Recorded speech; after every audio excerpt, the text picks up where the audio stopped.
bien, bonjour à tous, mesdames et messieurs. Oui, venez, mes très chers téléspectateurs. Stop là, et puis on est là. Bienvenue. C'est Matin Bonheur. Chaque jour a son histoire. Chaque matin a son écriture. À nous de savoir comment varier les ponctuations, les séquences, comment tracer son histoire. Mais attention, attention. L'essentiel et ce qui compte, c'est que chaque jour est une nouvelle chance. Bienvenue à Matin Bonheur. Merci. Et c'est très bien dit. Merci en tout cas de nous suivre. Chaque jour est une nouvelle chance. Et aujourd'hui, nous nous donnons la chance de vous satisfaire dans cette émission. Nous parlerons bien sûr aujourd'hui, jeudi, de thématiques. On parle de santé en prélude à la journée internationale du VIH-Sida, du Sida. Donc, nous allons essayer de savoir si cette maladie crée toujours autant la psychose. Absolument. Mais avant, on va nous donner une chance. Et dire aussi que de plus en plus, les malades, les personnes souffrant donc, du VIH, en plus de chance parce que Dieu merci, la médecine avance. Oui. Il y a de très très bons résultats, autant pour les hommes, pour les femmes, pour la mère et l'enfant. On en parlera avec un invité. Vous le savez, Matin Bonheur frappé du sceau des invités de qualité. C'est la seule émission où vous pouvez avoir des invités certifiés, vraiment RTI 100%. C'est ça la certification. Mais aussi, on aura Alix.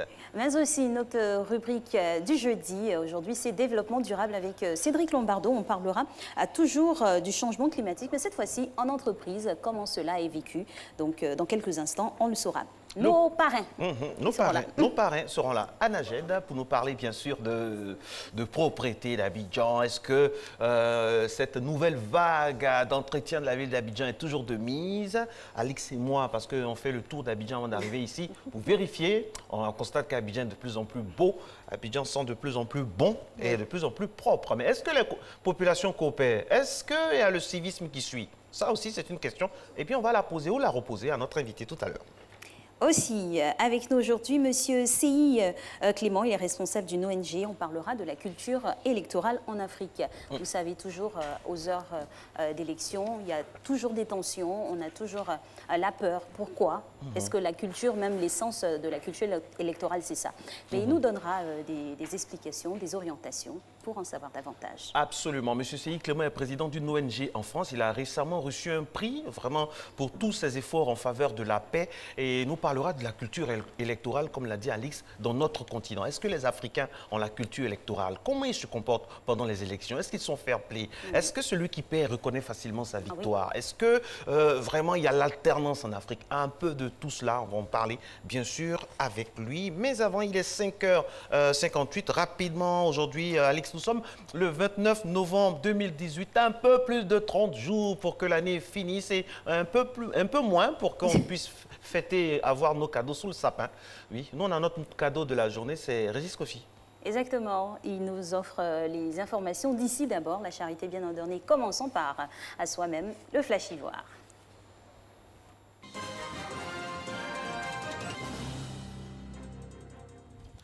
Bonjour Alix et Marco, madame, monsieur, bonjour. Merci de nous rejoindre dans cette édition. Un conseil des ministres s'est tenu hier au palais présidentiel au Plateau. Plusieurs sujets abordés, notamment les grèves récurrentes dans la fonction publique. Awa Touré. L'enregistrement de toutes les naissances inscrit au rang des priorités du gouvernement quand on sait que 35% des enfants de moins de 5 ans ne sont pas déclarés à l'état civil. Le Conseil des ministres, ce mercredi 28 novembre, a ainsi décidé de la mise en œuvre de la stratégie nationale de l'état civil et de l'identification. La stratégie nationale de l'état civil et de l'identification vise à mettre en place un système de collecte et d'enregistrement de l'ensemble des événements d'état civil sur tout le territoire national à travers tous les centres de santé ainsi que dans les consulats et les représentations diplomatiques. Ce système permettra de générer automatiquement un numéro unique d'identification, non seulement pour chaque Ivoirien vivant sur le territoire national ou à l'extérieur, mais également pour les non-ivoiriens résidents ou de passage en Côte d'Ivoire. Le gouvernement a également fait le point sur la situation des revendications sociales dans le secteur public. Le gouvernement, dans le souci d'améliorer les conditions de vie des fonctionnaires, a procédé au déblocage des salaires depuis 2014 et a pris la décision de payer à 100% les mesures actées qui étaient partiellement payées depuis 2009. À ce jour, toutes les évaluations du processus sont relevées et saluer les efforts fournis par le gouvernement relativement au respect de ses engagements estimés à 200,8 milliards de francs CFA par an. Bien qu'ayant bénéficié de tous ces acquis du protocole d'accord portant trêve sociale, notamment le paiement du stock des arriérés, la bonification indiciaire, certains syndicalistes entendent remettre en cause les clauses de la dite trêve dans laquelle ils se sont engagés de façon claire et sans ambiguïté. Devant cette situation, sans toutefois rompre la voie du dialogue, le Conseil a arrêté les mesures suivantes. 1. Le rejet catégorique de toutes les revendications à caractère financier pouvant impacter le budget de l'État. 2. L'application des dispositions légales et réglementaires et suspension du bénéfice des acquis de la trêve sociale pour tous les secteurs dont les syndicats d'agents ne respectent pas leurs engagements. Dans le cadre de la réduction des émissions de gaz à effet de serre, la nouvelle politique de propreté de la ville d'Abidjan, bientôt lancée. Depuis le début du mois de novembre, le Centre de valorisation et d'enfouissement technique de Kosciuin reçoit environ 30% de l'ensemble des déchets produits sur le territoire du district d'Abidjan et ce centre sera complètement ouvert à la date de la fermeture officielle de la décharge publique d'Akwedo. Prévu pour démarrer le 15 décembre 2018, le jour de la cérémonie officielle de lancement de la politique nationale de propriété dans l'agglomération d'Abidjan, le processus de fermeture de la décharge publique d'Akwedo donnera naissance à un grand parc urbain de plus de 150 hectares. Face à la chute continue des cours mondiaux de l'EVA depuis 2012, des mesures d'appui à l'amélioration des performances de cette filière ont été prises. L'appui à l'accroissement par les opérateurs eux-mêmes de la capacité nationale d'usinage en vue d'absorber toute la production locale. Cet appui se fera à travers des conventions spécifiques d'investissement avec l'État, prenant en compte l'octroi de crédits d'impôt sur une période maximale de 5 années. La prorogation de l'arrêté portant conditions d'exportation des fonds de tasse, l'appui à la mise en place d'un collège des producteurs en vue de la constitution de l'interprofession EVA.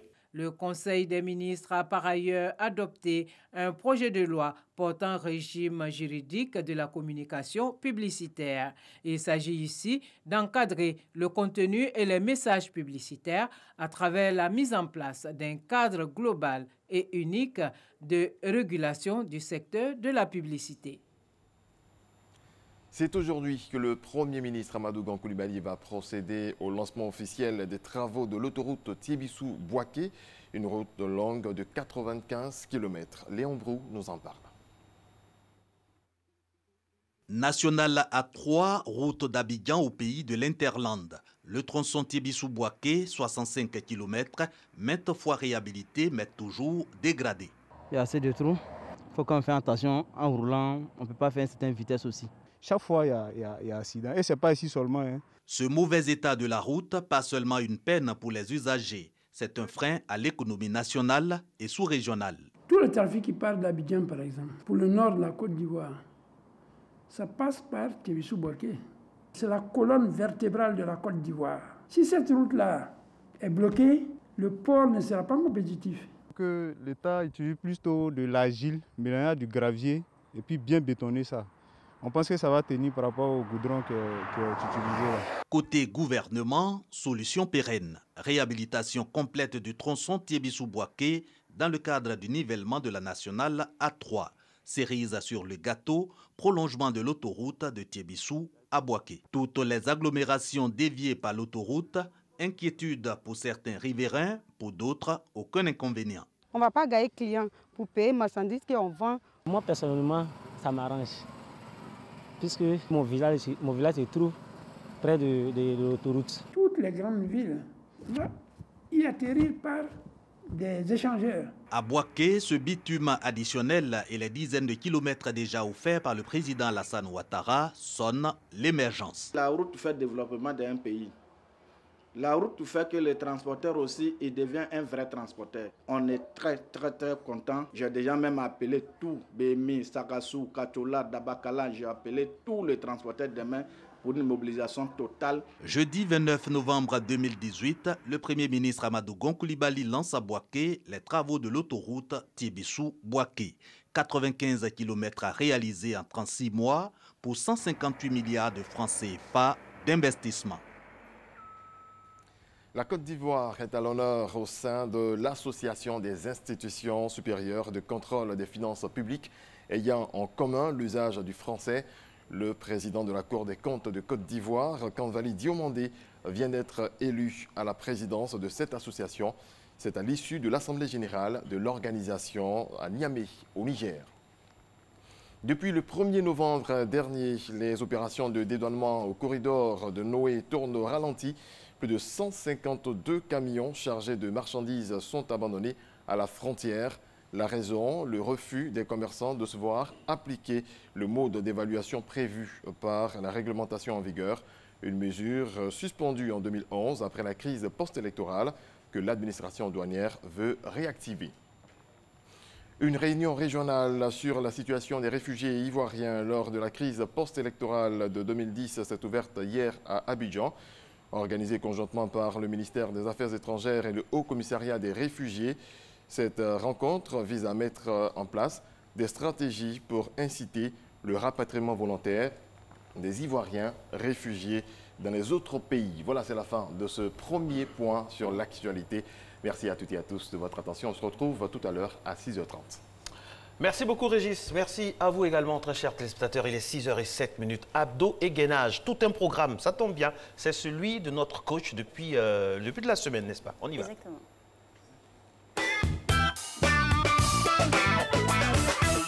J'espère que vous allez bien, j'espère que vous allez bien chez vous, que vous êtes bien réveillés ce matin. Les fêtes approchent, alors j'ai envie qu'on travaille les abdos à fond, qu'on ait tous un ventre plat pour les fêtes, qu'on soit tous en bonne forme pour les fêtes. Et je salue Alix, c'est valable pour toi. Marco, toi aussi, c'est valable pour toi. Entraînez-vous très souvent, ça va vous faire du bien. Alors, on va faire une série d'abdos, 5 exercices d'abdos, des abdos combinés à du gainage. Donc, un exercice d'abdos, un exercice de gainage pour renforcer toute la sangle abdominale. Trêve de bavardage, on va commencer avec le gainage. Donc, on va poser les coudes au sol. Je me mets sur mon tapis, je pose les coudes au sol, je tends les jambes, je rendis le dos au maximum, on reste là pour 30 secondes. 5, 4, 3, 2, 1, allez, 1, 2, 3, 4, 5, 6, 7, 8, 9, 10, 11, jambes bien tendues, 13, 14, 15, 16, 17, 18, 19, 20, 10 secondes, 2, 3, 4, 5, 6, 7, 8, 9, parfait. Allez, on enchaîne avec un exercice d'abdominaux. On se couche sur le dos. On va essayer de s'asseoir et de lever une jambe pour toucher, qu'on va attraper avec les deux mains. On va en position assise, on attrape une jambe et on redescend au sol. Pour 20 répétitions, 2, 3, 4, 5, 6. Prenez la puissance avec votre main. 7, 8. N'oubliez pas de vider l'air. 9. Parfait. On reste en position assise. On va poser les jambes au sol. Dans cette position, la jambe fléchie. On va tendre les bras, arrondir le dos, descendre en gainage. On stoppe, on bloque, tension la tension dans le ventre. On maintient la position. 1, 2, 30 secondes. 4, 5, 6, 7, 8, 9, 10, 11, 12, 13, 14, 15, 16, 17. Gardez le dos bien arrondi. 19. Il reste 10 secondes. 1, 2, 3, 4, 5, 6, 7, 8, 9. Ok, parfait. Jambes fléchies. On va tendre les bras, tendre les jambes. Essayez de toucher la pointe du pied et redescendre au sol. Donc, on met les mains en arrière. Ensuite, essaie d'arrondir le dos quand on monte pour toucher la pointe du pied et on redescend au sol. Jambes tendues, on monte, on touche la pointe du pied et on redescend. Même si vous n'arrivez pas à toucher la pointe du pied, même si vos mains arrivent ici, c'est pas grave. 5, 4, 3, 2, 1, allez go. 1. Si vous n'arrivez pas à tendre les jambes aussi, vous pouvez les fléchir. 3, comme ceci. 4, ça revient au même exercice. 5, 6, 7, 8, 9, 10, 11, 12, 13, 14, 15, 16, on essaie d'arriver à 25, 17, 18, 19, 20, encore 5 répétitions. 1, 2, 3, 4 et 5. Ouh. Dernier exercice, on va refaire le gainage qu'on a fait au début. Donc, on va se mettre coude au sol.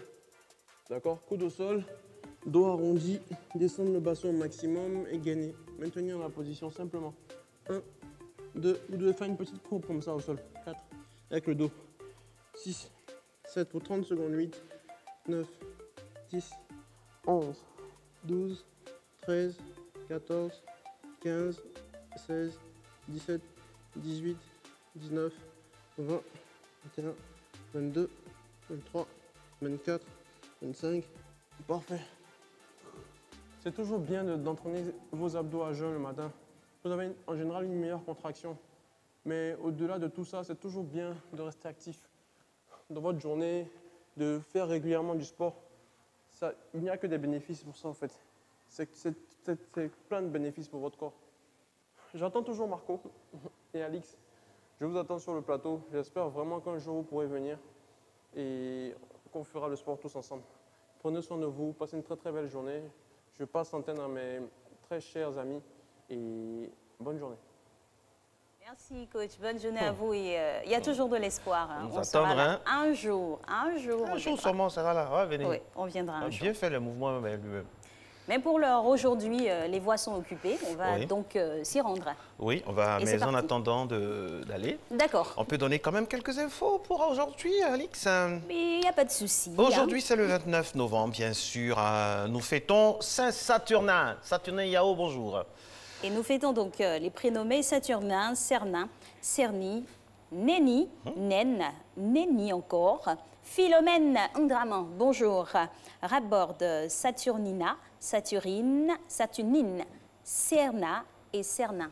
Cerna, Serena, c'est pas loin. À côté de tous ces noms-là, nous fêtons aussi les Adjoa, Adjouba, Ama, toutes celles qui sont des femmes ravissantes. Ama, oui, Ama. Ama, généralement, quand on dit Ama, c'est que c'est une maman qui dit à la foule, quoi. Oui, Ama, c'est le nom, et c'est le nom de ma génitrice en plus. Son prénom, Ama. On salue toutes les Ama qui nous regardent, toutes les Adjoa, Adjoba, Afiba, tout ça. Akuba, voilà, ces noms typiques de notre continent qui sont magnifiques également et qui sont témoins de notre africanité. Aujourd'hui, joyeux anniversaire au président, l'ancien président français Jacques Chirac, né le 29 novembre 1932.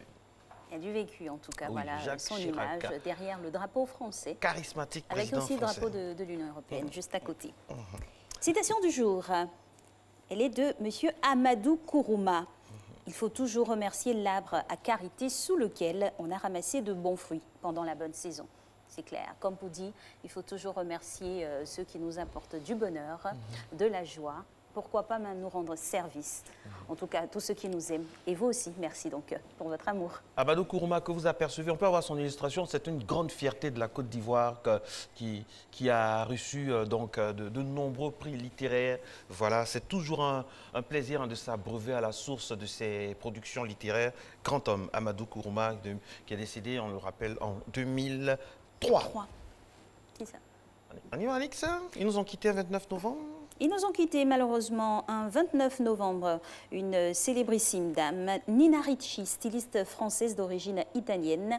Elle est décédée, donc elle est née en 1883. L'illustration de Nina Ricci, une belle femme en tout cas. Alors, aujourd'hui, le 29 novembre, c'est l'anniversaire d'une grande dame également pour nous à Matin Bonheur, parce qu'elle est une téléspectatrice fidèle de Matin Bonheur, avec des critiques, des suggestions. Madame Kwasi, née Assenjo Christine, joyeux anniversaire. On sera avec vous, Dieu voulant, pour le septennat, pour les 70 ans en 2020. En tout cas, joyeux anniversaire à Madame Kwasi, née Assenjo Christine, du côté de la Riviera. Merci beaucoup et gros bisous. tout ce qu'il y a de bon et de beau sur la route de votre vie. Parlons de route justement. Justement, nous allons y voir maintenant les variations, les fluctuations, les allées et venues. Point de route.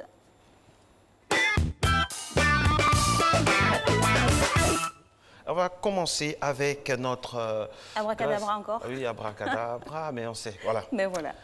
L'échangeur, très tôt le matin. Ah, il y a quelqu'un qui sort de la maison. Coucou, coucou c'est nous, c'est nous. Ben voilà. Bonjour. La nuit est encore jeune, hein, le temps est encore sombre. Hein. Comme les lampadaires sont encore allumés. C'est que... Vous êtes chez vous, en tout cas, au chaud. Autre voie. Pont de Gaulle. Circulation déjà entamée. Nuages condensés, hein, ça sent la pluie, ça sent la bruine, ça sent le crachin. Aussi un petit soleil qui veut quand même percer tous ces nuages. Attention, hein, prenez vos parapluies, on ne sait jamais en cette fin d'année-là. Voilà. Et puis, généralement... Regardez. Festival de salade d'eau douce. Festival tout juste au pied de l'immeuble Tchekano. Wow. Assaisonné de la circulation. Voilà. Autre voie, si possible, ou pas? Voilà, c'est le boulevard Latry. C'est le point des immeubles, hein. Aux Ça, deux plus plateaux. Le point route. Aux deux plateaux. En plein feu sur les immeubles, on peut zoomer un peu sur la route pour voir un peu que le trafic est assez slow down. C'est pas le... Voilà. Merci d'être avec nous, c'est Matin Bonheur avec ces différents trafics, tant au niveau du point route qu'au niveau de l'information. On a eu le flash, maintenant on a un autre volet de l'information. Chez nous, on l'appelle... AMPA, Ange-Patrick Eoli, revue de presse. Bonjour Alix et bonjour Marco, bonjour à tous.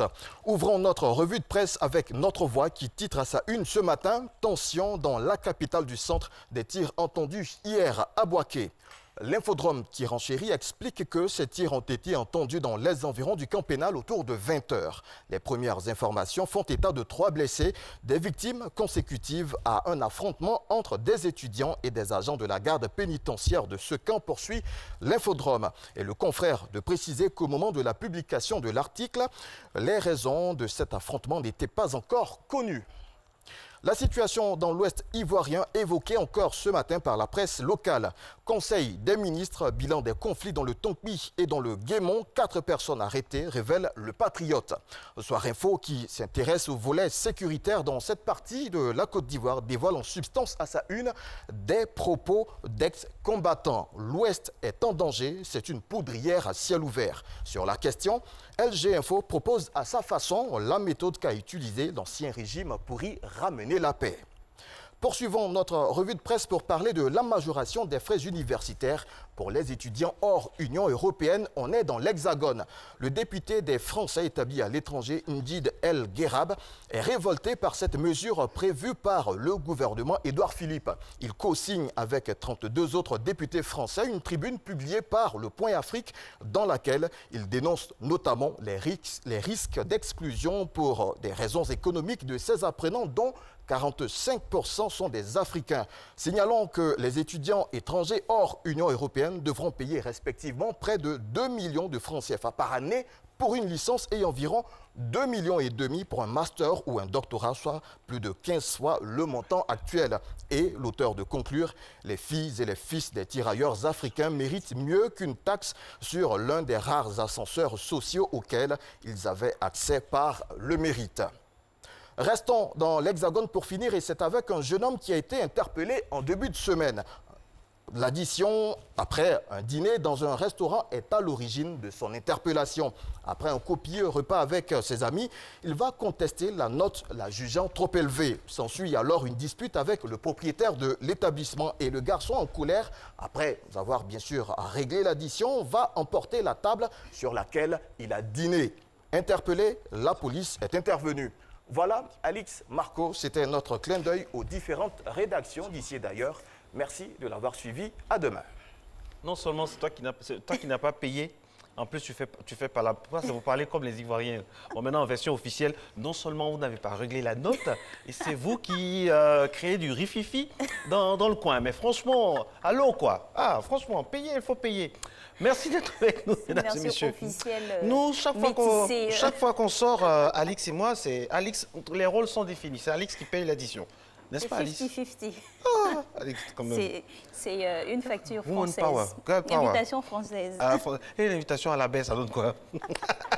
Ça donne foutou à la maison. Foutou à la maison, il y a du très bon foutou. 29 novembre 1947, l'ONU décide de partager la Palestine en deux. C'est un moment très particulier de l'histoire de l'humanité que nous vous invitons à vivre maintenant.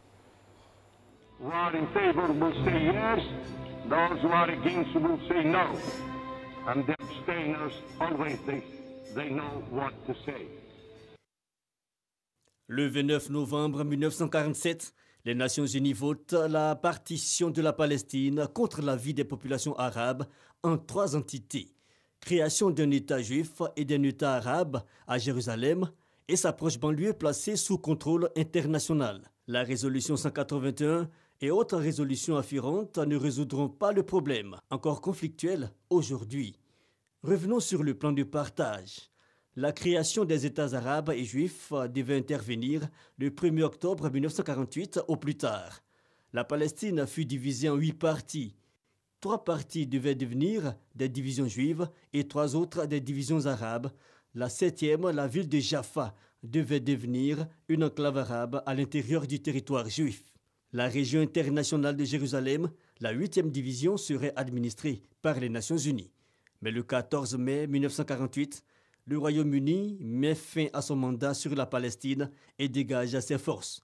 Le même jour, l'agence juive proclame la création de l'État d'Israël. Sur la partie à lui allouée selon le plan de partage, c'est la guerre.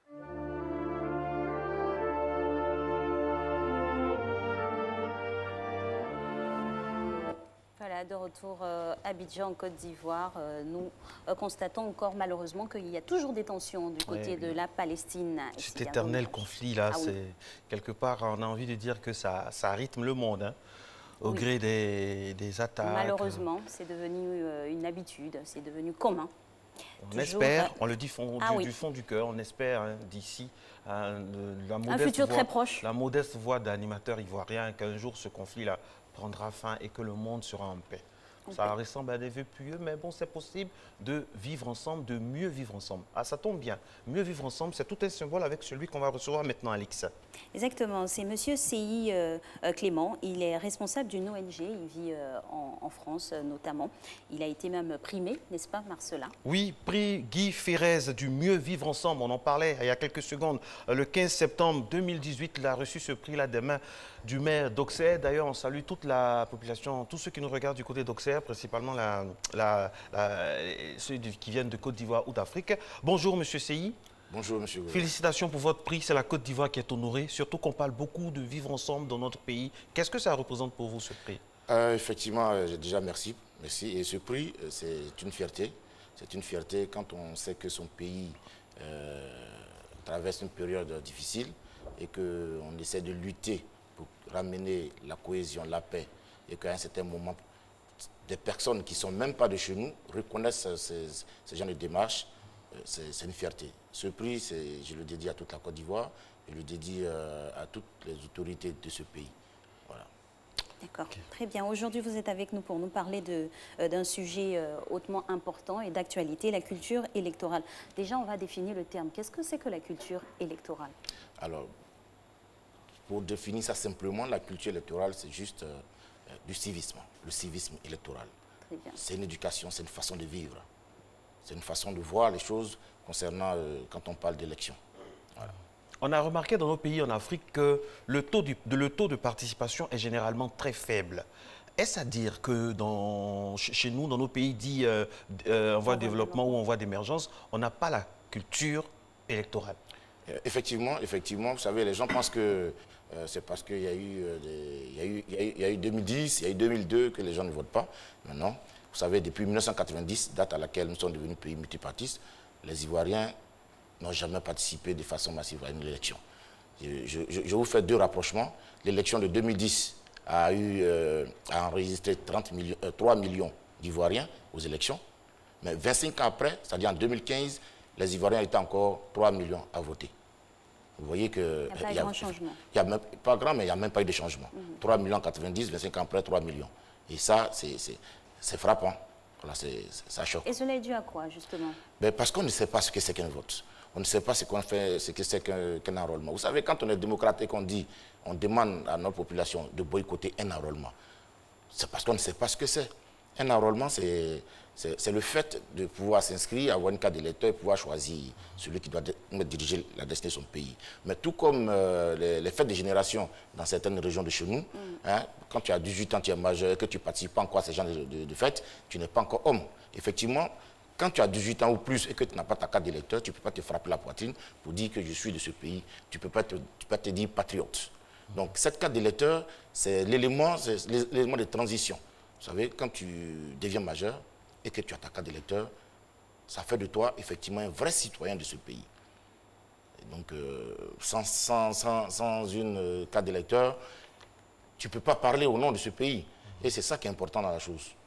Les Ivoiriens ne savent pas ça. Il y a beaucoup de choses que les Ivoiriens ne savent pas. Vous savez, quand tu n'as pas la culture électorale, hein, quelqu'un qui a une culture électorale, il ne peut pas se permettre de quitter sa commune pour aller voter dans une autre commune.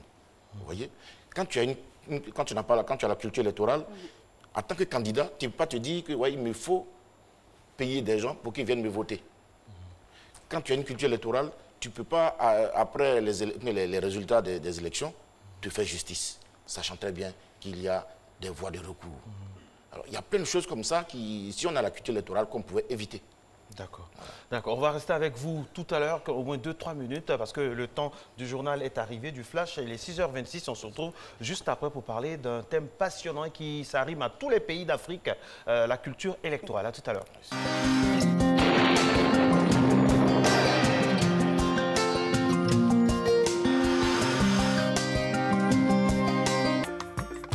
Mesdames et messieurs, bonjour. Un début de matinée marqué par de la brume humide sera sur les zones du centre et de l'est. Par la suite, le temps y sera partiellement nuageux. Sur les zones plus au sud, on aura un ciel généralement nuageux avec des risques de pluie localisés qui vont faire plus tard la place à un ciel partiellement nuageux. Quant aux zones du nord, les vents d'harmattan seront légèrement atténués par la présence des vents de mousson. Température prévue pour la matinée, nous aurons 26 degrés à Abidjan, 26 à Adjaké, Bandoukou 24 degrés à Boaké comme à Daloa, Dimbokro 25 degrés, Gagnoa 24 degrés, 20 degrés sur la ville de Korogo, Mont 20 degrés, Odiéné 19 degrés, les villes de San Pedro, Sassondra et Tabou marqueront 25 degrés et Yamoussoukro marquera 24 degrés. Le début d'après-midi sera largement ensoleillé sur les zones partant de la bande centrale au nord. En fin de période, des formations orageuses se présenteront sur les zones de l'ouest, du centre et de l'est avec des pluies localisées. Les zones du littoral et du sud forestier seront sous les effets de la brise de mer. Ainsi, en milieu ou en fin de période, des passages nuageux accompagnés d'orages et de pluie pourraient se manifester. Dans la région du nord, on aura les effets de l'harmattan qui seront atténués par la présence des vents de mousson. Les températures prévues pour l'après-midi, nous aurons 31 degrés à Abidjan, 31 à Adjaké, Bandoukou 32 degrés, 32 sur la ville de Boaké, Daloa 31 degrés, Dimbokro 32 degrés, il fera 31 degrés à Gagnoa, le mercure affichera 33 à Korogo, Mans 31 degrés, Odiéné 33 degrés, 31 degrés sur les villes de San Pedro et Sassondra, 30 degrés à Tabou et Yamoussoukro 33 degrés. Très belle matinée à toutes et à tous.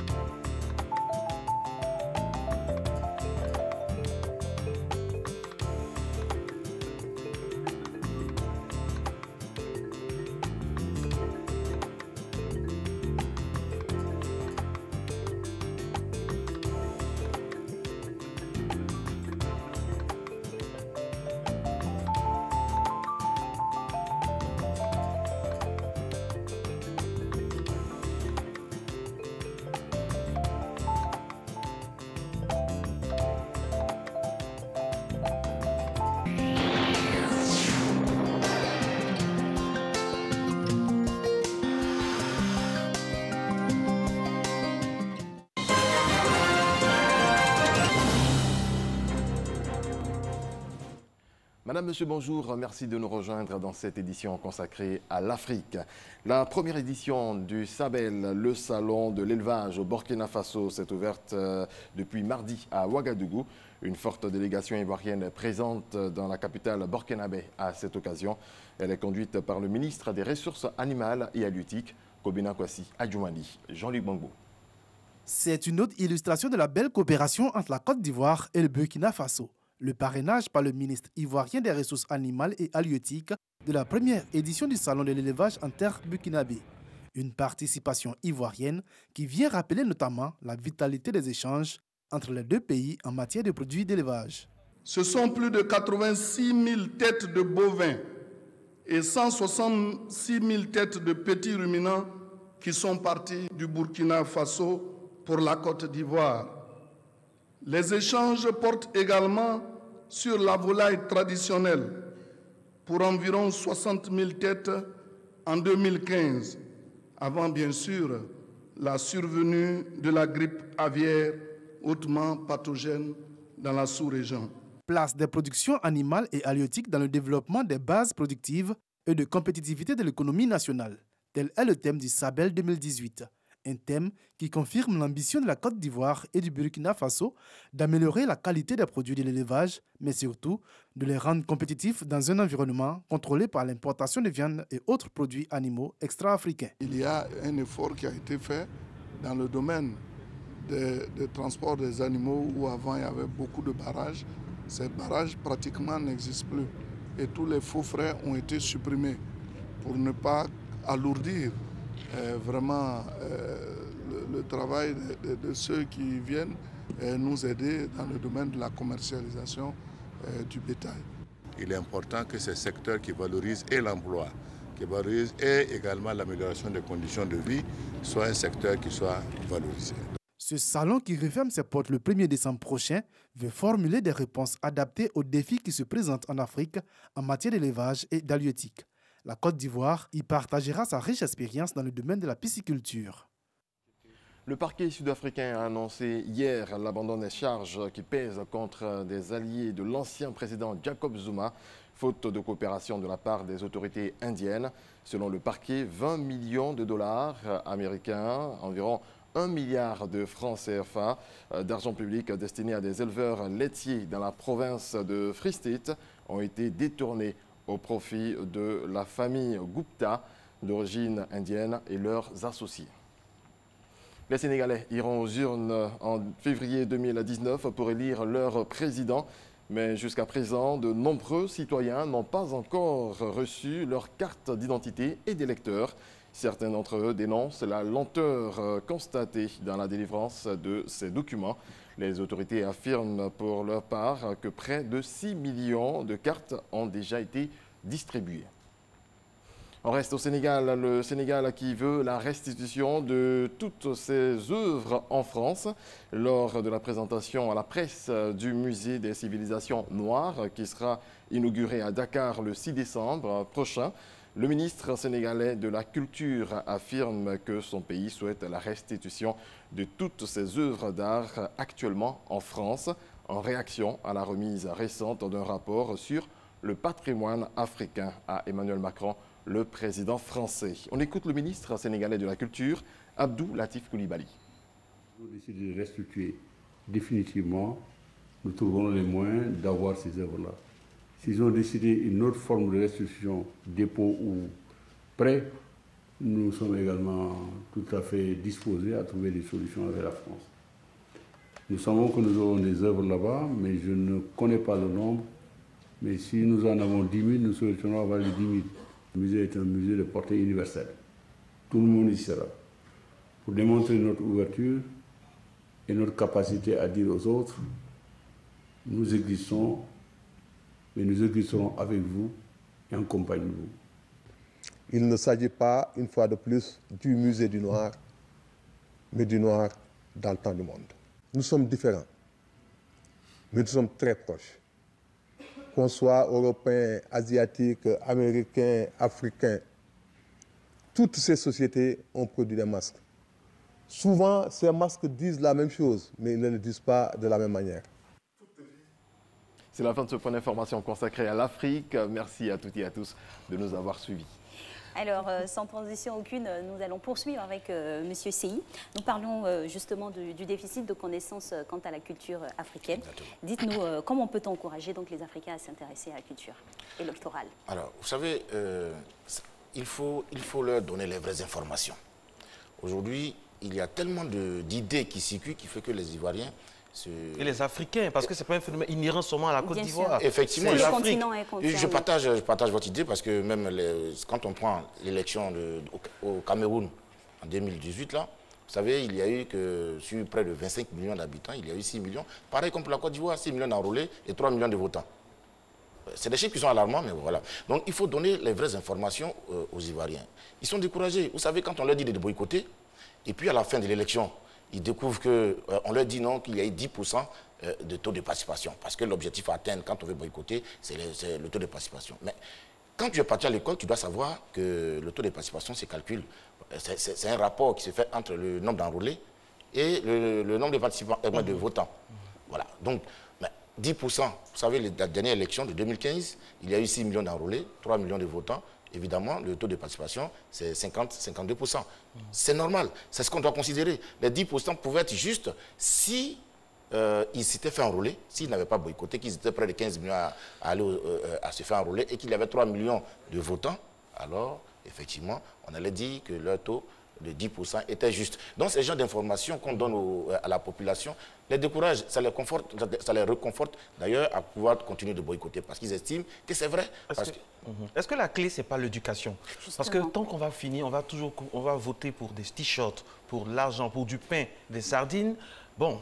Wow. Effectivement, c'est pourquoi nous parlons de culture électorale, parce que je l'ai dit tout à l'heure, c'est du civisme, c'est une éducation. Il faut savoir que... Alors, en parler à l'école? Oui, bien sûr, bien sûr. Vous savez, le samedi dernier, j'ai organisé une conférence citoyenne. Mais elle a fait sale comble.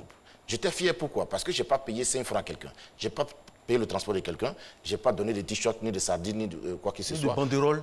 Et tout le monde est arrivé. Et c'était rempli. Vous voyez? Alors, juste la promotion, et puis les gens... Alors, c'est des gens qui sont venus pour écouter ce que j'avais à dire. Ils ne sont pas venus pour attendre des t-shirts, ils ne sont pas venus pour attendre des pains et boire des sardines. Il y a de l'espoir. Il y a de l'espoir, il y a de l'espoir. Les Ivoiriens ont commencé à comprendre. Les Ivoiriens ont commencé à comprendre. Là, il faut le dire tout net. Donc, moi, je pense aussi, par rapport à la méthodologie, il faut la changer, vu que notre pays, quand même, le taux d'analphabétisation, voilà, il est assez élevé. Justement, voilà. C'est pourquoi... alors, vous savez, tout ce qu'on fait, c'est de la sensibilisation. Il faut de la sensibilisation. Aujourd'hui, la télé, ça n'arrive pas partout dans nos villages. Vous voyez? Alors que notre cible... Il a été ici. Oui, mais il y a des villages où il n'y a pas, c'est pas dans toutes les familles, en fait. Voilà, la majeure partie du territoire. Et donc, oui, si, on couvre tout le monde, je sais. Voilà, on couvre tout le monde. Mais il faut aller vers nos parents pour les informer. Il faut aller vers eux. C'est la sensibilisation. Il faut faire du corps à corps. Il faut aller sur le terrain. C'est pourquoi la DPA, l'ONG que je représente, Désir de paix et d'avenir, en Côte d'Ivoire, initie une caravane. Cette caravane, nous l'avons dénommée la caravane de l'espoir, pour donner de l'espoir aux Ivoiriens.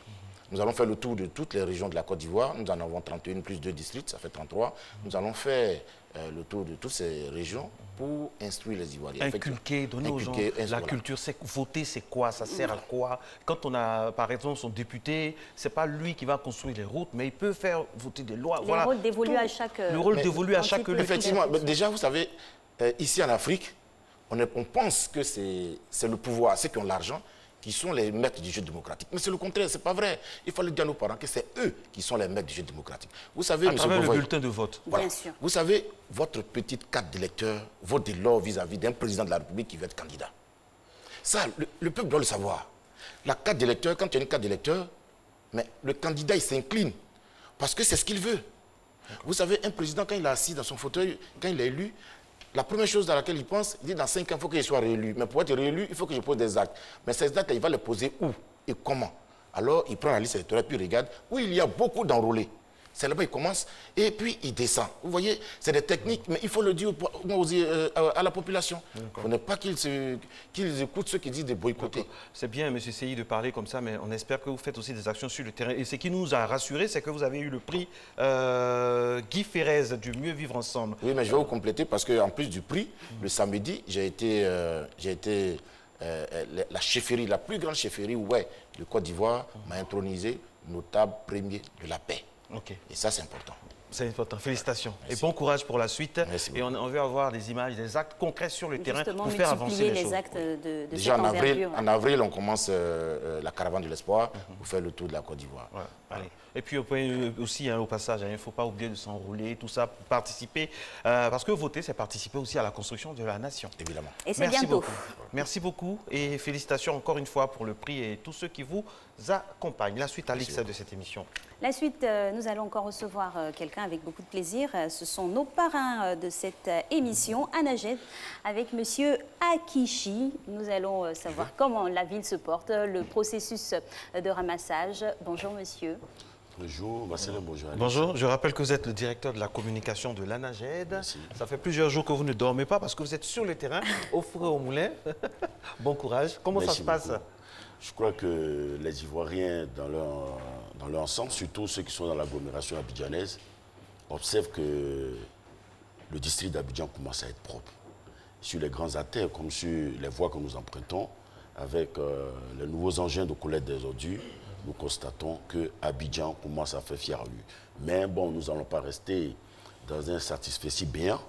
Le travail se poursuit, il reste beaucoup à faire. Alors, un cas concret, Alix et moi on en parlait. Les salades d'eau douce, est-ce que vous avez une brigade lacunaire pour les salades d'eau douce, tout ça? Vous avez une brigade? Je crois que chaque année, il y a une opération qui est menée pour nettoyer cette partie de la lagune. Donc, nous n'avons pas à nous inquiéter pour ça. L'esthétique de la lagune prend un coup. Alors, notre réalisatrice, qui est tellement synchrone avec notre discussion, nous fait voir un peu ce qui se passe concrètement. Les sachets, comment on appelle les sachets? Les sachets plastiques. Mais je crois que Madame le ministre vraiment se bat contre les sociétés qui fabriquent les sachets plastiques. Mais vous savez que lorsque vous réfléchissez 2 fois, ceux qui sont dans l'illégalité réfléchissent 5 fois. Et donc, la bataille continue d'être menée. Mais ce que nous demandons aux Ivoiriens, c'est surtout de prendre acte, de faire corps avec leur environnement.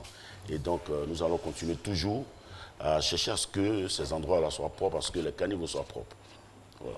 Alors, nous sommes au 1er et au 2e jour de la phase de déploiement des nouveaux opérateurs, en l'occurrence l'opérateur Ecotissa. Donnez-nous les détails de cette 2e phase. Quelles sont les communes concernées?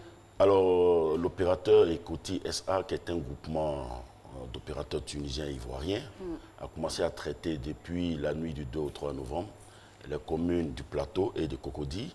Et dès demain, vendredi, les communes de Benjerville, les communes d'Abobo et les communes d'Agnaman vont être traitées par cet opérateur. Donc nous sommes là sur ce plateau pour informer les vaillantes populations des 3 communes que je viens de citer pour dire qu'à compter de demain, elles verront dans leur commune les nouveaux opérateurs, de nouveaux agents. Et donc, pour que cette opération puisse réussir, effectivement, il faut des gestes, il faut accompagner ces nouveaux opérateurs. Alors, et justement, pour accompagner ces nouveaux opérateurs, il faut un certain civisme de la population. Justement, monsieur le directeur, qu'est-ce que vous attendez des populations en termes de gestes simples? Les gestes simples, effectivement, comme vous dites, simples, bien conditionner les ordures. C'est-à-dire? Bien conditionner, il faut avoir des poubelles qui aient des couvercles. Des poubelles homologuées? Homologuées qui aient des couvercles. Il faut avoir des sacs poubelles. Il faut sortir les ordures aux heures indiquées par les opérateurs de collecte. Il faut rentrer les poubelles juste après le passage, je vais dire, après le passage des opérateurs, il ne faut pas sortir les poubelles.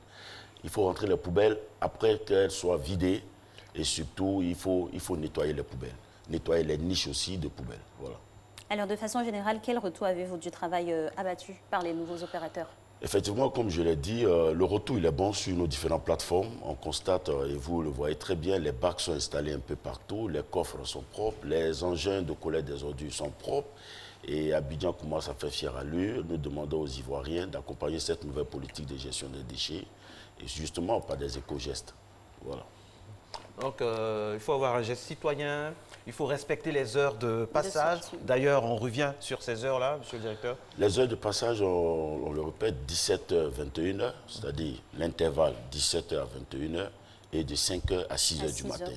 Au-delà de ces heures-là, gardez vos ordures chez vous, attendez la prochaine heure.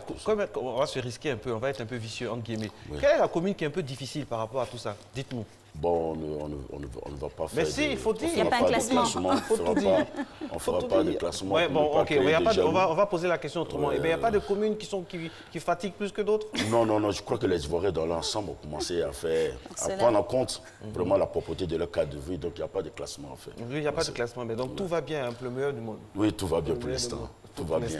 Seulement qu'on demande aux Ivoiriens de suivre les consignes qu'on donne, surtout les horaires de sortie des ordures. 17h, 21h. 5h, 6h. 5h, 6h. Voilà. Ok. Voilà. C'est noté. Il faut noter. Merci beaucoup à vous, M. Akichi Alain Roger, directeur de la communication de l'ANAGED, qui permet donc aux Ivoiriens, avec toute son équipe, de bénéficier d'un environnement vraiment où on peut s'épanouir. Est-ce que cela plaît à notre monsieur environnement et développement durable? Certainement, mais avant, nos commentaires.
Alors, Alex, expliquez-nous un peu ce qu'on a vu. Parce que moi, j'étais concentré sur la bonne musique que j'écoutais. Mais de quoi s'agit-il? À côté de la musique du patrimoine de cette région-là, on va dire que c'est dans l'ouest, vous avez pu constater des hommes dans la forêt, ça va faire plaisir à M. Lombardo, mais pas que, ils étaient là-bas pour cueillir, s'approvisionner en cure-dents, et un cure-dent très spécial qu'on appelle cure-dent gourou, qui aurait des vertus, on va dire... thérapeutiques, on va dire ça comme ça. On dit ça comme ça. Voilà. On nous regarde à l'extérieur. Oui, thérapeutique pour ceux qui nous regardent de l'extérieur, la zone-ci, cette zone-là, la zone de des performances est réputée où on a vraiment des herbes et des secrets pour comment on va dire ça de façon... Garder la performance pour garder le foyer masculine. stable, on va dire ça comme ça. Pour garder la stabilité du foyer. On salue tous ceux qui viennent de Zenoula, de Manfla, Madame Dekao, tous les gourous, les Yadro, voilà. Bonjour. Ce sont les premiers, c'est ça, les premiers habitants, là, c'est les gourous, les gagous, tout ça. On vous salue. Comment on dit bonjour en gourou? C'est Yadro. Yadro, voilà. Puis en plus, ce sont mes beaux-parents, voilà. On salue la famille Kanlou, voilà, de ce côté-ci, de notre beau pays. Merci à vous également. Vous avez apprécié le cure-dent, pardon, la forêt, verdure, la verdure, c'était bien. Les services environnementaux rendus à l'homme. On l'a perdu. Oui, il a trouvé les services environnementaux rendus à l'homme. Je vais me concentrer. Alors, depuis le début du mois de novembre, nous consacrons notre chronique au développement durable, aux enjeux du changement climatique. Aujourd'hui, c'est le dernier volet de ce thème. Quoi de plus normal puisque la semaine prochaine s'ouvre la conférence des parties sur le changement climatique. Elle se tiendra en Pologne, voilà, c'est en Europe, avec pour but de conclure les travaux annuels des États membres des Nations Unies. Le but est de mettre en œuvre l'accord, bien sûr, de Paris sur le climat. Alors, la semaine dernière, Cédric, nous avons montré comment lutter contre les causes du changement climatique en milieu rural. Nous en venons à l'instant. Au premier rang, nous avons vu le rôle des planteurs dans cette lutte en mobilisant l'agriculture. Aujourd'hui, notre thème sera comment lutter contre le changement climatique en entreprise. Alors, comme toujours, nous allons vous demander de nous expliquer tout ça avec la première question avant d'entrer dans le vif du sujet. Des centres de recherche du gouvernement des États-Unis viennent de publier une étude sur l'impact du changement climatique sur l'économie américaine. Le président Trump dit ne pas y croire. Qu'en pensez-vous ? Ce que j'en pense, c'est qu'effectivement, il y a une étude qui a été publiée pendant le week-end de Thanksgiving, donc c'est quand tous les Américains sont en vacances, et donc c'est quand ils lisent le moins la presse que ça a été fait. Et elle a été faite par 300 chercheurs d'agences gouvernementales. Donc vous avez la NOAA, qui est l'agence qui s'occupe de l'océanographie, de l'atmosphère. Vous avez la NASA, l'agence spatiale américaine, etc. Et donc bref, vous avez le pays qui a le plus gigantesque réseau de capteurs capables d'observer ce qui se passe sur la Terre. Vous avez des scientifiques qui ont des compétences, des savoir-faire merveilleux, comme nous en avons aussi en Côte d'Ivoire. Et par contre, nous avons un chef d'État qui travaille dans l'immobilier, qui a fait un petit peu de médias, qui n'a pas le bonheur d'y croire. Écoutez, c'est malheureux, c'est temporaire.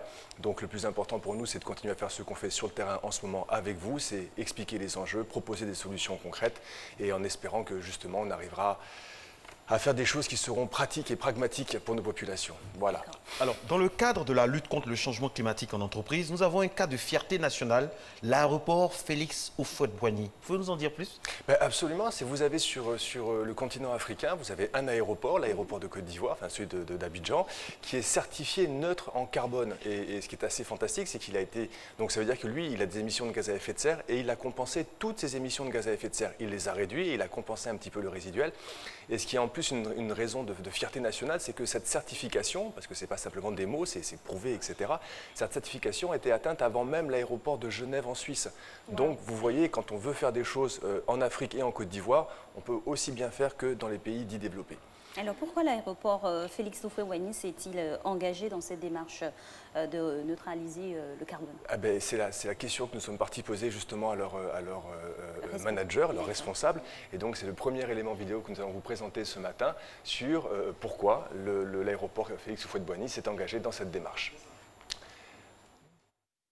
Conscient des enjeux du changement climatique dû aux émissions de gaz à effet de serre, le conseil d'administration d'Aéria, conduit par le général Aboula Coulibaly, et la direction générale d'Aéria, avec sa tête, M. Gilles Dario, ont inscrit cette lutte dans le plan stratégique de développement de l'aéroport. En effet, notre secteur, le secteur de l'aviation civile, est très polluante. Beaucoup d'émissions de carbone, notamment les avions, mais aussi toutes les activités connexes. En juin 2017, nous avons donc été déclarés neutres en carbone, devenant ainsi le premier aéroport africain à atteindre ce niveau, avant même des aéroports européens réputés comme celui de Genève. Ce travail a été obtenu grâce aux efforts des uns et des autres, de nos collaborateurs, mais aussi de nos partenaires, sous la supervision de l'autorité de l'aviation civile. Et oui, voilà. Cet exemple est à retenir pour toutes les entreprises. Voilà, faites comme l'aéroport international Félix Houphouët-Boigny, toutes les entreprises africaines. Mais est-ce vraiment une démarche volontaire? N'y a-t-il pas une obligation légale quelque part? Oui. Non, en fait, le grand avantage qu'on a avec un aéroport, entre guillemets, c'est que vous savez qu'on a une préoccupation très importante qui est celle de la sûreté des passagers en vol. Et donc, vous avez un réseau international qui s'est mis en place avec l'OACI qui s'occupe de gérer un petit peu tout ça, la SECNA au niveau régional. Donc on a vraiment des acteurs qui sont parfaitement coordonnés les uns entre les autres. Et donc c'est un petit monde, c'est un monde international. Et en plus de ça, il y a des démarches qui sont mises en place au niveau des acteurs internationaux. Mais le plus important, c'est qu'on a une véritable volonté de la part des managers.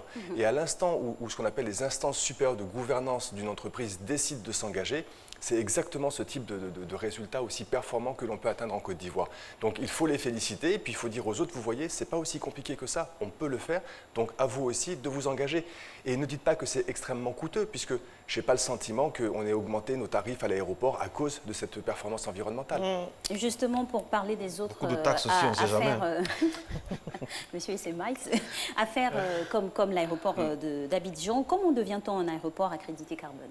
Alors ça, c'est de nouveau, la méthodologie sera expliquée par les aéroports eux-mêmes, et vous verrez comment nos cadres ont réglé ce problème en 3 étapes. Et c'est le deuxième élément que nous allons vous présenter aujourd'hui sur la méthode de réduction de l'empreinte carbone de l'aéroport Félix Houphouët-Boigny.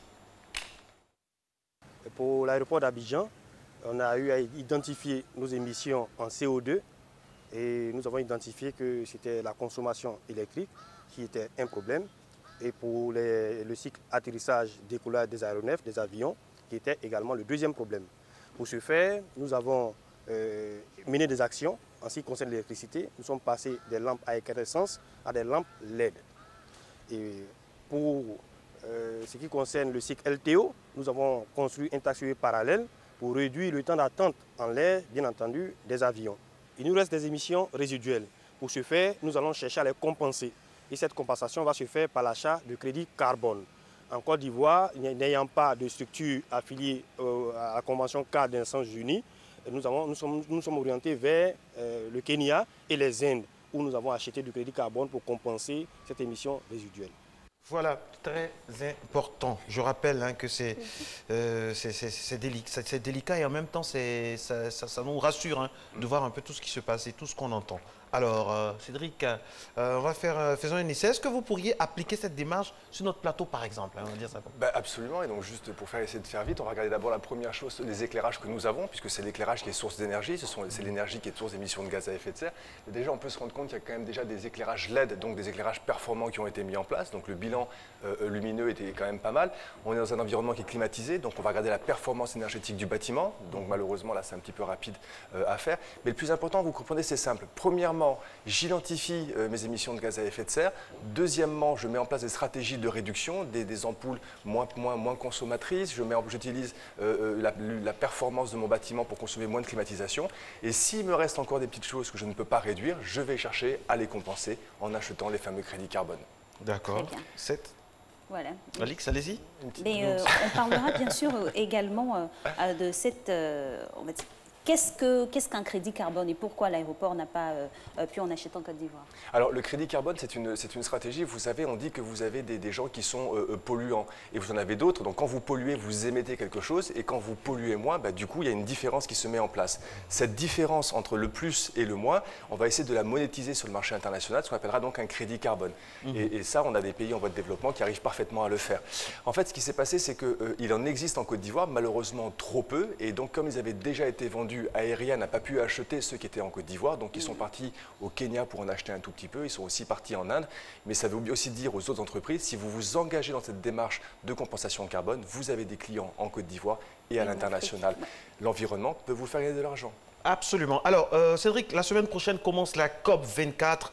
Et oui, une autre, on espère que les différentes délégations, j'espère qu'on va serrer au niveau des délégations pour qu'on y ait des gens qui vont là-bas pour apporter quelque chose, soit dit en passant. Alors, qu'est-ce que vous en attendez dans la COP 24 ? La COP 24, donc ce qu'il y a de bien, c'est que quand vous avez des Ivoiriens qui partent à la COP, c'est important pour leur sensibilisation, c'est important pour leur formation, etc. Mais tout le monde ne va pas partir quand même. Ce n'est pas une villégiature, c'est pour faire avancer les choses. C'est pour faire avancer les choses. Parfois, il y en a qui y vont, qui n'ont pas leur place là-bas, soit dit en passant. C'est parfois des choses que l'on observe. On a eu une polémique il y a quelques années et j'espère qu'elle nous aura permis de comprendre qu'il faut envoyer des gens là-bas, mais le plus important, c'est qu'ils reviennent avec de l'information pour la partager ici. Et appliquer sur le terrain. Et moi, si vous voulez, je n'irai pas parce que je trouve qu'il est beaucoup plus important ce que nous faisons en ce moment sur le plateau, que nous faisons chaque jeudi matin, c'est de bien expliquer aux populations ivoiriennes quels sont les enjeux, quelles sont les solutions. Naturellement, il faut que des personnes partent à l'international le montrer, reviennent avec du concret, mais le plus important, c'est ce que font les médias en matière de sensibilisation et ce que vous faites très bien chaque jeudi matin, Marcelin et Alix. Merci. Nous sommes tous ambassadeurs pour changer les mentalités quant au climat. Ça nous concerne tous. Merci également à Andy Costa. Alix, le jour où vous aurez un poste vraiment officiel, j'espère que vous allez mettre en pratique tout ce que vous dites sur notre plateau ici. Parce qu'on en a vu des personnes qui viennent sur le plateau et après qui sont nommées et qui oublient les vœux pieux sur le plateau de Matin Bonheur. Nous, on enregistre tout ça. Donc, toutes ces images-là, tout ça. Un jour, si vous êtes à un poste de responsabilité au niveau de l'environnement et que vous passez à gauche, on va vous rappeler ça. Comptez sur nous à Matin Bonheur. Absolument. Mais ça a déjà démarré, la difficulté pour le politique, si vous voulez, c'est qu'ils ont de nombreuses contraintes, ils ont de nombreux arbitrages, ils n'ont pas toujours la liberté de parole. Donc, j'ai la chance d'agir dans le secteur privé, entre guillemets. Je suis libre de mes propos, libre de mes actions, complètement autonome. Et ça nous arrange. Merci. Merci beaucoup. 6h59, mesdames et messieurs, on est dans le dernier tracé, dernière ligne droite de cette émission, avec maintenant Alix. Avec la publicité, et puis Régis Kofi reviendra pour le Flash Inter.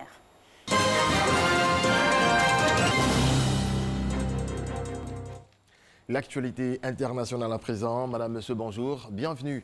On démarre en Chine, précisément à Shanghai. Les populations sont inquiètes de la première modification génétique au monde sur des bébés, prenant part à la controverse autour de ces travaux. À Hong Kong, le chercheur chinois Yi Jiankui à l'origine de l'opération défend son initiative malgré la suspension de ses essais. La Chine et l'Espagne signent des accords bilatéraux lors d'une visite officielle du président Xi Jinping à Madrid. En pleine guerre commerciale avec les États-Unis, la Chine cherche à resserrer ses liens avec l'Espagne et le Portugal, deux partenaires compréhensifs, alors que d'autres membres de l'Union européenne tentent de limiter les investissements chinois. L'autorité archéologique israélienne présente à Jérusalem un rare masque de pierre vieux d'environ 9000 ans et associé au développement du culte des ancêtres, coïncidant avec la sédentarisation des hommes. Surnommé la Sombra, c'est-à-dire l'ombre pour son art de l'esquive, le boxeur cubain Julio César La Cruz s'entraîne pour un objectif, Tokyo 2020, alors que la boxe est menacée d'exclusion des Jeux Olympiques. La boxe, donc cubain, est la première puissance mondiale. Du football, Ligue européenne des champions, l'Atlético Madrid d'Antoine Griezmann s'est qualifié hier pour les huitièmes de finale de la compétition en battant hier 2-0 Monaco. Monaco qui ne sera même pas repêché pour la Ligue Europa. Et puis au bout du suspense, le Paris Saint-Germain a remporté sa deuxième victoire de la phase de poule en venant à bout de Liverpool hier au Parc des Princes, 2-1. On écoute les entraîneurs du PSG et de Liverpool.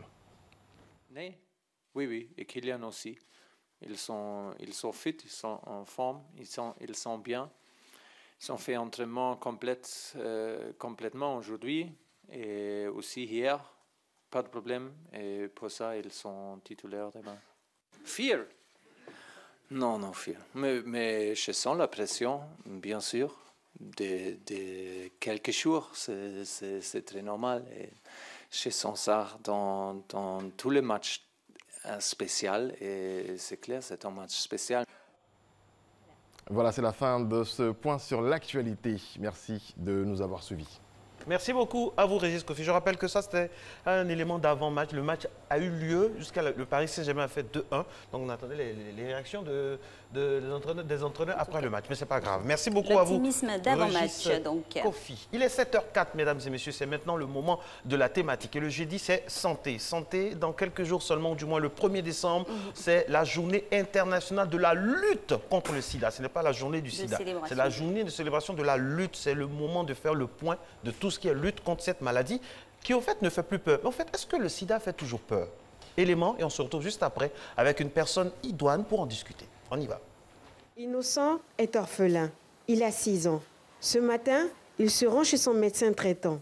Pour cette consultation, il est accompagné par sa tutrice. Innocent est bien connu des services du Centre intégré de recherche biochimique.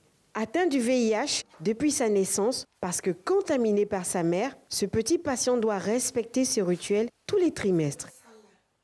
Mon fils, le fils à ma grande sœur, qui a été contaminé la maladie, là, VIH. Et aujourd'hui, c'est moi, je suis l'enfant. Je suis venue voir réellement si ça va. Comme on le suit ici, aujourd'hui, ces médicaments sont finis. Je suis venue encore pour voir comment sa santé. Tous les 3 mois, on est tenu de les examiner, rechercher une anémie qui est assez fréquente dans notre contexte de vie, rechercher des champignons, des candidoses au niveau de la bouche, voir s'il n'a pas de plaies, de problèmes au niveau de la gorge. Le stigmate et la discrimination, bien que distincts, sont des questions étroitement liées qui demeurent parmi les aspects les plus mal compris de l'épidémie. Je suis mariée au village, mais ça fait quand même, je peux dire non, je serai à Abidjan ici même bientôt. Parce que je vois qu'il lui laisse avec mes soeurs ici, souvent on lui donne son manger à part, on dit ma soeur a commencé à parler, moi ça me gêne. Quand je suis là, je mange souvent, je mange avec mon bébé. Pourquoi le met à part? Elle ne veut pas qu'on joue avec son enfant. C'est-à-dire l'enfant va contaminer ses enfants. Au niveau de la Croix-Rouge, dans la lutte contre le VIH-Sida, il y a un volet de prise en charge, j'ai envie de dire psychologique, effectivement, où on a des assistants sociaux, des psychologues qui essaient donc de faire comprendre à ces personnes-là que le fait de vivre avec le VIH n'est pas une fin en soi. Être infecté du VIH n'est plus un verdict lourd qui condamne à la mort. L'on peut désormais vivre, vaquer à ses occupations et vieillir avec cette maladie chronique. J'étais malade, donc maman allait voir un féticheur dans la cour. Donc il a pris des lames et il m'a déchiré pour mettre les médicaments, alors que ces lames étaient déjà infectées. Dans cela, j'étais contaminée, moi et puis ma mère. Depuis l'âge de 2 ans, j'ai été infectée et là maintenant j'ai 21 ans. Et depuis ce jour que j'ai été suivie maintenant, je vis normalement ma vie. Lorsque le traitement est bien suivi, le taux de réussite est à plus de 95%. La survie est très bonne. Mais lorsqu'on vient tardivement, lorsque les maladies opportunistes se sont déjà installées, le taux de mortalité demeure toujours élevé.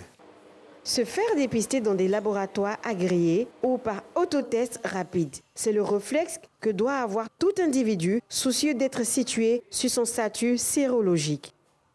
Donc les patients qui veulent se faire dépister, ils viennent dans notre centre, soit le prélèvement est fait au bout du doigt, de l'autre côté il y a une pièce spécialement dédiée à cela, ou bien le prélèvement arrive au laboratoire et que ce premier point très rouge donne le résultat du patient, ça confirme bien la séropositivité. Et nous faisons un autre test de contrôle à côté pour déterminer le sérotype du patient. La Côte d'Ivoire enregistre 460 000 personnes, dont 56,5% de femmes et 4,3% d'enfants infectés du VIH-Sida. Voilà, on va poursuivre encore sur les chiffres. Bonjour, docteur Daligou Marcel. Vous êtes du Centre intégré de recherche bioclinique d'Abidjan, le CIRBA. Bonjour. Bonjour Alice. Bonjour madame. Bonjour Marcel. Alors tout de suite, on va encore parler des statistiques au niveau mondial et plus précisément au niveau de la Côte d'Ivoire. Ok, merci pour l'opportunité que vous nous donnez de pouvoir apporter des éclaircissements sur le sujet.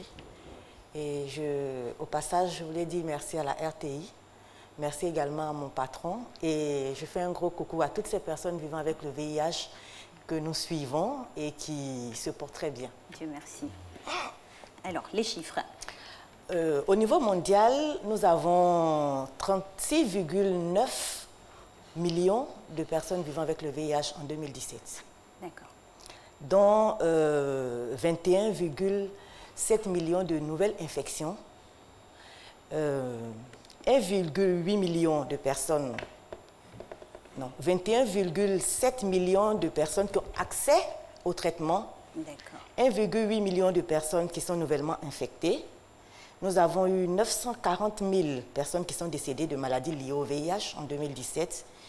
Et depuis le début de la pandémie, nous avons eu 77,3 millions de personnes infectées et 35,4 millions de décès liés à la maladie. Ça, c'est au niveau mondial. Voilà. Au niveau de la Côte d'Ivoire, la population estimée adultes et enfants est d'environ 500 000 personnes infectées. 500 000 sur toute la population ivoirienne. La prévalence est estimée à 2,8%. Les nouvelles infections sont d'environ 30 000. Il y a eu 24 000 décès liés au VIH en 2017. Alors, madame, docteur, c'est ça, c'est docteur, hein, oui, docteur. docteur. Alors, quel est le regard des gens en 2018 sur le VIH-Sida? Le regard des gens, c'est-à-dire ceux qui sont infectés ou ceux qui ne sont pas infectés. Le regard de toute la population. Infectés ou pas infectés? Aujourd'hui, le regard est plutôt favorable. Le VIH est devenu une maladie chronique comme toutes les autres maladies qu'on peut prendre en charge, qu'on prend d'ailleurs en charge et qui permet de pouvoir être en bonne santé et vaquer tranquillement à toutes ses occupations, faire ses projets et tout. Donc le regard a considérablement changé. Et nous constatons que ce soit au niveau professionnel, que ce soit au niveau familial, les gens accompagnent de plus en plus leurs amis ou leurs parents qui sont infectés et ça fait que c'est mieux supporté. Et tout de suite, cela est dû à quoi, ce changement de mentalité? Parce qu'avant, c'était la psychose. Hein. C'était la psychose parce que le VIH impliquait la mort. Vu l'état de dégradation des personnes qui vivaient avec le VIH, le manque d'accès aux médicaments. Puis la communication n'était pas terrible aussi. La communication faisait trop peur. Oui. Mais en dehors de la communication, on voyait, les gens manquaient de médicaments et ils n'avaient pas les moyens d'avoir accès à ces médicaments. Aujourd'hui, ce n'est pas le cas. On a des médicaments efficaces qui marchent très bien et qui permettent aux gens qui sont infectés de pouvoir se prendre en charge et de pouvoir vaquer tranquillement à toutes leurs occupations. Aujourd'hui, quand vous avez une personne vivant avec le VIH qui est correctement suivie, il n'y a pas de différence. Alors, donc le volet mental, docteur, le volet mental est très important. C'est justement sur ça que vous avez mis l'accent pour que les gens puissent accepter ou s'accepter. Bien sûr. La prise en charge est accompagnée par une prise en charge psychosociale également. Lorsque les personnes acceptent leur statut, c'est facile. Ils viennent faire leur suivi tranquillement, ils prennent leurs médicaments correctement, on n'a pas de souci. Mais dès que les personnes refusent d'accepter leur statut, refusent d'assumer, ça devient plus compliqué. Là, on a besoin d'un accompagnement psychologique plus prononcé. D'accord. Avec les avancées que l'on sait sur la recherche par rapport au sida, quel est quand même le regard que les gens ont quand on doit annoncer à quelqu'un qu'elle est séropositive tout de suite? Qu'est-ce que ça fait? Il y a un choc. Oui. Il y a un choc parce que personne ne souhaite, même en dehors du VIH, personne ne veut être porteur d'une maladie chronique. Parce que ça suppose... D'une maladie tout court. Voilà, d'une maladie chronique dont la prise en charge est pour le moment à vie. Donc, ça fait quand même un choc. Mais tout dépendra du niveau d'information de la personne. Voilà. Une personne qui est informée, qui est suffisamment informée, sera choquée dès le départ, mais très rapidement, après la rencontre avec les professionnels de la santé et tout, se remet de son choc et puis se prend en charge. Mais dès l'instant où la personne n'a pas vraiment d'information, il peut imaginer que la mort est imminente et puis sombrer dans le désespoir. Alors, dites-nous, docteur, le 1er décembre, on le sait, c'est la journée internationale de lutte contre le sida. D'abord, qu'est-ce que cela vous inspire, vous? Et puis, comment est géré aujourd'hui l'argent de la lutte contre le sida? Parce qu'on sait que ça génère énormément d'argent. Trop souvent, on a encore souvenance même de certains bisbilles dans la presse concernant... Alors, comment c'est géré? Qui gère tout? ONG qui pilule, tout ça? Dites-nous tout. C'est pas un sujet tabou quand même, l'argent... C'est pas un sujet tabou, mais vous savez, nous sommes des cliniciens. Nous sommes des cliniciens. Et donc, cet aspect de gestion globale, nous ne sommes pas... Vraiment, on ne pourra pas vous donner les bonnes informations. Mais vous reconnaissez quand même qu'il y a beaucoup d'argent dans la lutte. Voilà, ce que je peux vous dire, c'est que beaucoup est fait. Avant, les médicaments n'étaient pas accessibles. Aujourd'hui, les médicaments sont accessibles pour tous ceux qui veulent se faire prendre en charge, pratiquement gratuitement. Et donc, la sensibilisation est également de mise, avec toutes les organisations qui sont mises en place, les communautaires qui sont impliqués. Vraiment, on pense que beaucoup est fait pour que les choses s'améliorent de jour en jour. C'est beaucoup qui est fait. Je ne suis pas satisfait par cette réponse. Docteur, vous êtes au fait de la chose. Hein. Vous savez qu'il y a beaucoup de choses. Bon, ok, vous ne voulez pas répondre à cette question, mais dites-nous, qu'est-ce que ça vous... Le premier volet, le 1er décembre, représente quoi pour vous? Le 1er décembre représente une journée qui nous permet d'apprécier déjà le travail qui a déjà été abattu. Et de voir clair dans la gestion. Et de voir ce qui reste à faire. Aujourd'hui, ce qui reste à faire, c'est les 3 fois 90. Les 3 fois 90, c'est qu'au niveau international, les objectifs sont que 90% des personnes qui sont infectées soient effectivement dépistées. Et que 90% des personnes dépistées aient accès aux soins, soient mises sous traitement. Et que 90% de ces personnes qui sont mises sous traitement puissent avoir leur charge virale supprimée, c'est-à-dire le virus contrôlé. Voilà les objectifs. Et tout est mis en œuvre pour que cela puisse être une réalité d'ici 2030. Alors, d'ici 2030, on va revenir à Abidjan, chez nous, en Côte d'Ivoire. Ces objectifs-là, comment ils sont mis en application? Comment elles sont mises en application? Oui. Pour pouvoir le faire, d'abord, il faudrait que toutes les occasions soient saisis pour pouvoir faire les dépistages. Au niveau des centres, on a l'index testing qui permet de pouvoir dépister toutes les personnes qui sont aux alentours d'un sujet index, d'un sujet dépisté, notamment le conjoint, les enfants et les partenaires sexuels. Également, le dépistage à l'initiative du prestataire où toutes les occasions sont saisies pour pouvoir proposer le dépistage à toutes les personnes qui sont au contact des services de santé.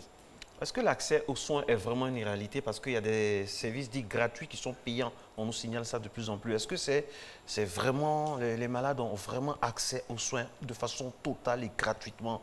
L'accès aux soins est gratuit. C'est une réalité.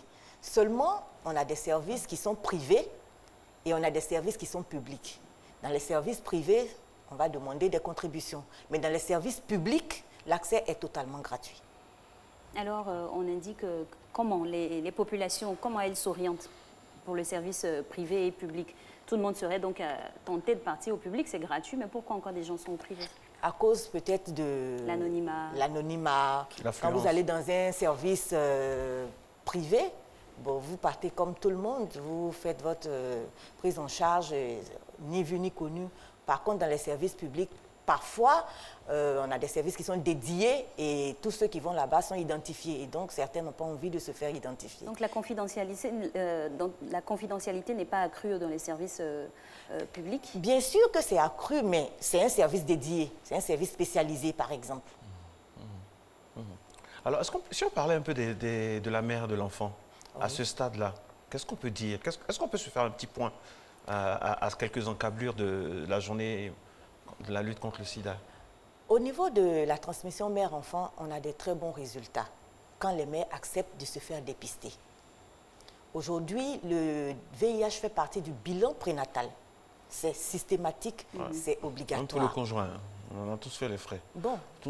Oui, parce que tout le monde... Oui, bien sûr, on convoque, oui. on convoque les conjoints, mais voilà. il faut bien qu'ils acceptent de venir se faire prendre en charge. Avant, en fait. Voilà. Maintenant, c'est de plus en plus évident. Le conjoint est invité. Et c'est bien pensé. Est invité, voilà. Donc, ça n'a pas toujours été le cas. Le dépistage du VIH fait partie du bilan prénatal.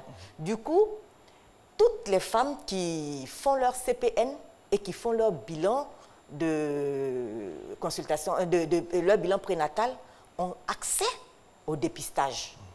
Sauf celles qui refusent de le faire. Parce qu'on sait qu'il y en a qui ne font même pas de CPN. Qu'est-ce que c'est justement? C'est un terme technique pour... la consultation prénatale. Voilà. D'accord. La consultation prénatale. Alors, parlons des avancées. Ça pourrait convaincre des mamans d'accepter de se dépister, des avancées sur... Voilà, toutes les femmes qui font leur dépistage pendant la grossesse sont systématiquement mises sous traitement, quel que soit le stade de la maladie, quel que soit l'âge de la grossesse. Elles sont systématiquement mises sous traitement. À la naissance, les dispositions sont prises. L'enfant bénéficie d'une prophylaxie pour ne pas être contaminé.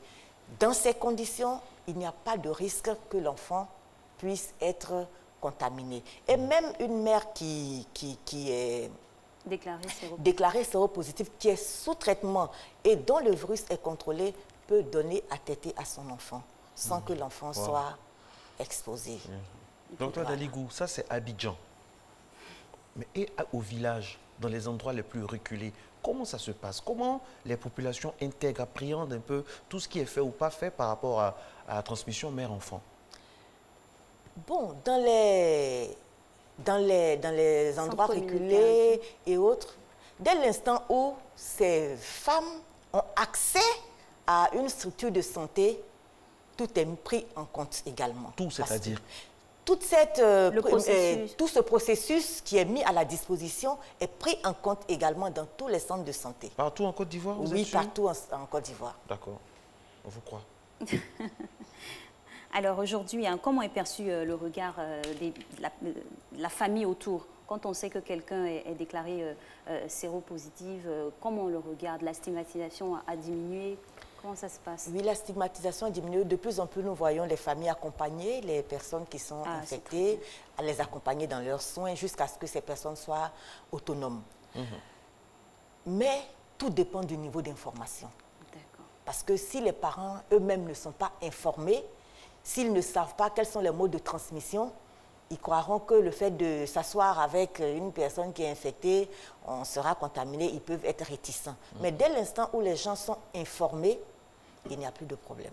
Alors, on a parlé de la mère et l'enfant. On va parler simplement de l'enfant maintenant. Chez nous, en Côte d'Ivoire, le point sur les enfants malades, infectés du VIH. Comment ça se passe? Et qu'est-ce qui est fait pour leur épanouissement? Et surtout avec leurs camarades. Écoutez, les enfants, bon, les chiffres... On a bien énuméré les chiffres au début. Hein. Oui. On parle maintenant de leur intégration, leur prise en charge. Au niveau psychologique, voilà. Psychosomatique, tout ça. Oui. Au niveau des enfants également, ils sont pris en compte. Par exemple, dans notre centre de santé, on a des psychologues et des sociologues qui sont détachés pour s'occuper de façon particulière de ces enfants, spécialement de ces enfants, qui accompagnent ces enfants jusqu'à la période d'adolescence où ils préparent l'annonce du statut à l'enfant. Ah, parce que c'est gardé secret jusqu'à ce que... l'enfant puisse comprendre et puisse être informé de son statut. Il y a un processus qui est mis en place pour pouvoir accompagner les enfants jusqu'à leur information. Et après cela, ils sont encore suivis. Ils sont suivis, on tient compte, on les accompagne au niveau social de tous ceux qui s'occupent de ces enfants, tous ceux qui sont impliqués dans l'éducation de ces enfants. On essaie de pouvoir les accompagner pour que ces enfants puissent avoir une existence normale. Donc on prend un cas pratique pour un enfant infecté qui se retrouverait à l'école. Ses encadreurs sont au fait de sa situation? Non, pas du tout. Alors, mais des fois, les enfants, ils s'échangent plein de choses. À l'école, on peut s'échanger beaucoup. Comment ça se passe chez vous? Expliquez-nous comment ça se passe par rapport à l'enfant, concrètement. Comme je dis, l'enfant est pris en charge. Mais la prise en charge, ça se fait entre les parents et le centre. Mais ça dépend. Je vais vous donner un exemple. On avait un enfant qui était à l'internat dans une localité et qui avait des difficultés pour prendre ses médicaments. La maman a dû voir un de ses éducateurs, lui confier le problème, et c'est l'éducateur qui se chargeait de donner les médicaments à l'enfant tous les jours. Mais ça, c'est un cas particulier. On ne peut pas vraiment aller exposer les enfants dans leur environnement scolaire et tout. Mais quand c'est nécessaire pour le bien-être de l'enfant, c'est possible que des choses de ce genre puissent être faites. Mais sinon, la prise en charge se fait dans le cadre du secret professionnel. Et dès l'instant où l'enfant peut aller à l'école et vaquer à ses occupations, on n'a pas besoin de mettre tout le monde au courant. Alors, on a vu dans les statistiques que les femmes sont particulièrement touchées. Oui, plus exposées. C'est dû à quoi? C'est dû au fait que, à la vulnérabilité naturelle même de la femme par rapport au virus. Vulnérabilité naturelle. Oui. Quand on prend, par exemple, on sait que le virus, il se trouve dans les sécrétions, dans le sang et autres. Donc, lors des rapports sexuels, la femme est plus exposée parce que la zone de contact est plus étendue. Il y a cela. Mais à côté de ça, il y a la faiblesse économique de certaines femmes qui fait que elles sont en quête et elles se laissent aller sans prendre les dispositions qu'il faut. Le manque de moyens peut exposer certaines femmes qui pensent qu'en allant vers des personnes, elles pourront avoir de quoi survivre. Et donc, avoir plusieurs partenaires. Voilà. Mais cela peut se faire si tu prends les dispositions. Mais si ces personnes ne prennent pas de dispositions, elles seront plus exposées.